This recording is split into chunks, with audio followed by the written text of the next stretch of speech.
Alright, I'm making this video because I couldn't find any information online about it. I was having a problem with one of my Sony batteries. It was actually this one right here on the end. I was hoping I could find a tutorial. This is actually one of those,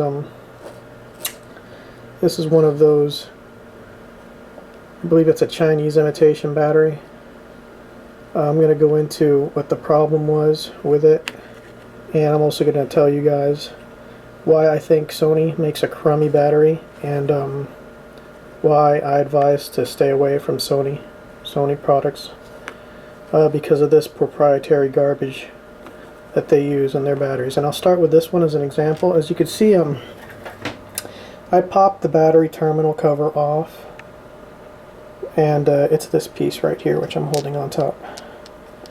This battery terminal, it holds the pin connectors in place, and as you can see, the way they do it is these are just these little flimsy pieces of metal that are curved in such a way so that when it slides into the casing here, that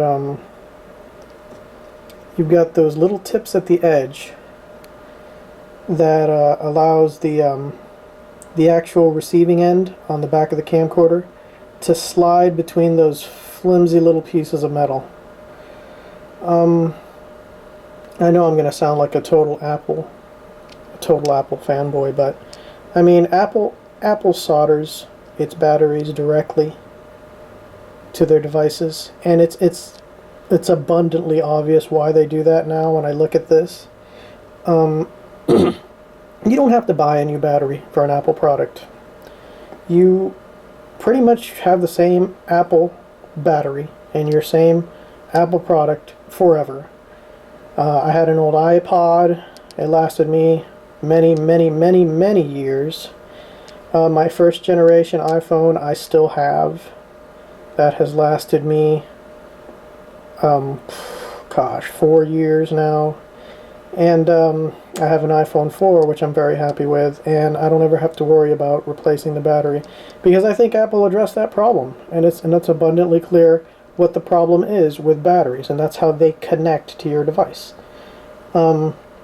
These little pieces of metal here, every time you pop in a battery and pop a battery out, they're going to bend a little bit, and they're going to give a little bit, and eventually you're going to get a bad connection, and that bad connection is going to be what comes up on your camcorder screen as I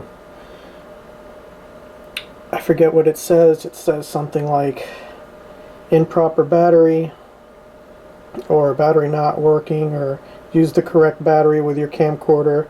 I'm sure some of you are familiar with that error message. I'll be putting it in the remarks. But another thing you need to be careful with too is, along with making sure that you have the correct series battery, because here we have I series, we also have some P series, and like I said, the imitation battery on the end.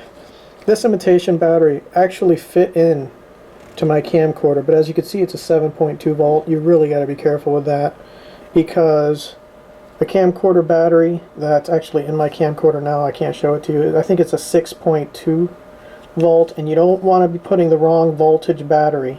So if you do go and try to save a few bucks and you buy a cheaper battery, make sure that that battery is the right voltage, because just because the battery slides in does not mean that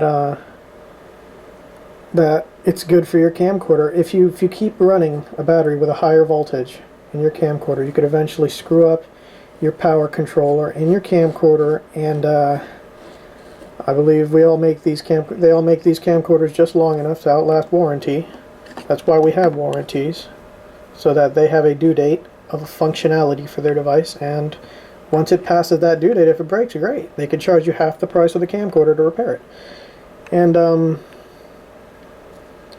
And that's just not fair to the consumers. We're all too poor right now to be having to replace these devices, and that's why companies like Apple are doing so well, because we're not going to take it anymore of this garbage. But okay, sorry about the rant. Like I said, I bought a battery. I was obligated to take it apart and see what was the problem. I saw how these batteries were manufactured. I saw how these pins were set up. I saw how it's so easy for one of these little tips to get crushed and curved in and render a battery useless. Even though the battery could be perfectly fine, there's no way to replace these pins that's easy, not without having to Dremel this thing apart and actually get the board out and resolder the board. It's ridiculous. I almost wish that some company would make an interface adapter, whereas you could put a terminal between the battery itself and this actual battery that would have better connectors on it, that would be somehow spring-loaded or made of a better, stronger material. Because the Sony battery is just built upon this type of connector, and it's built to fail. It is designed to fail. These thin little pieces of metal. It just blows my mind how someone could charge so much for a battery like this. A battery like this from Sony, if you get the extended, the big one, it's like twice as thick as this. You spend $100 and some on that, and it still all comes down to these connectors.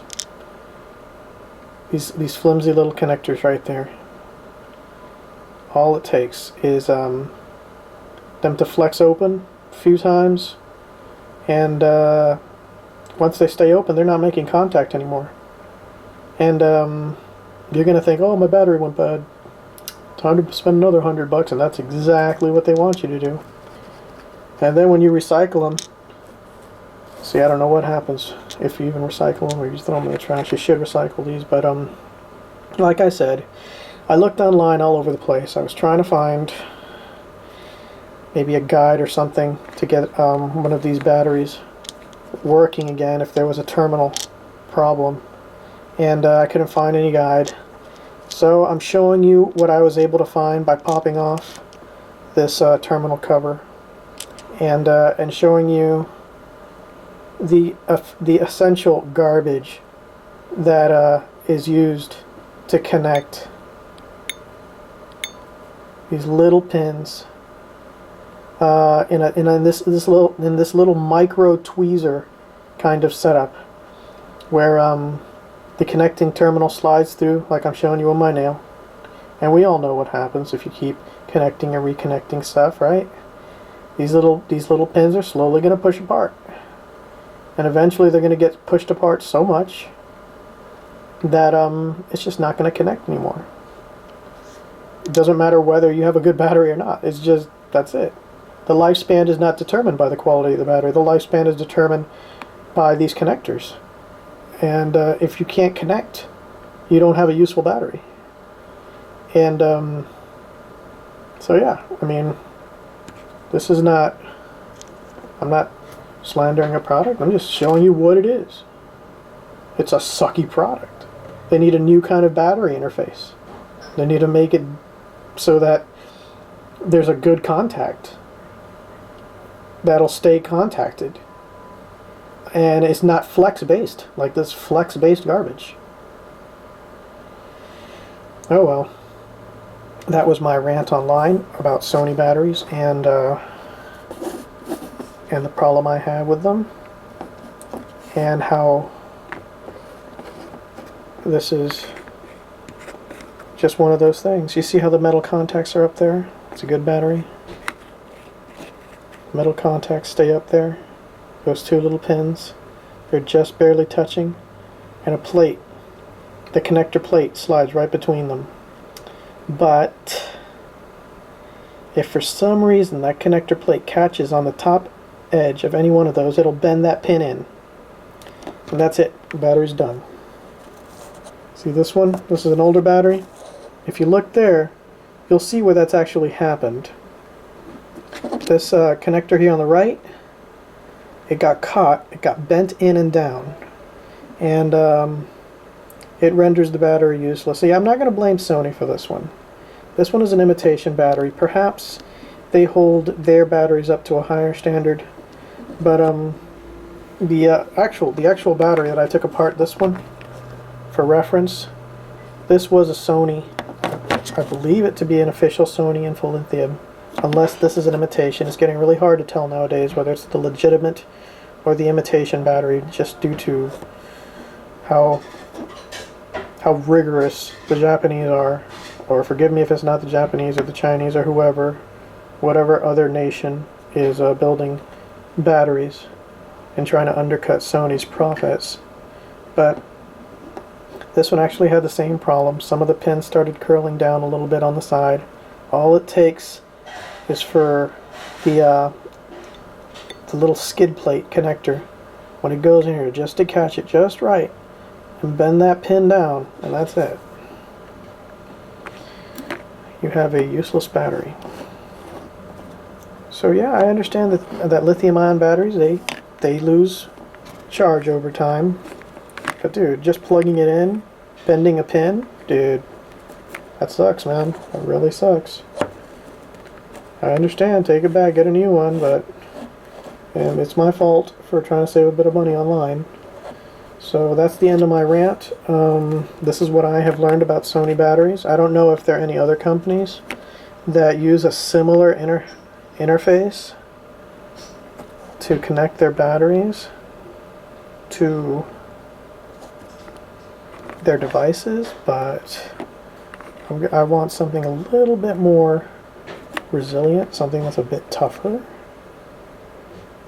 because if you're going to have an external battery, it's going to be something you disconnect and reconnect and disconnect and reconnect a whole bunch of times, and if it's engineered to fail on me like that, then I don't want to have anything to do with that company. Alright, thanks for your time. If you listened to this whole video and my ranting the whole time, I commend you on that. I mean, wow. I didn't have a lot to show you, just a few of the batteries from the different makes and the different series that Sony keeps changing on. I mean, I really like, there's other stuff I can rant on. I mean, I really like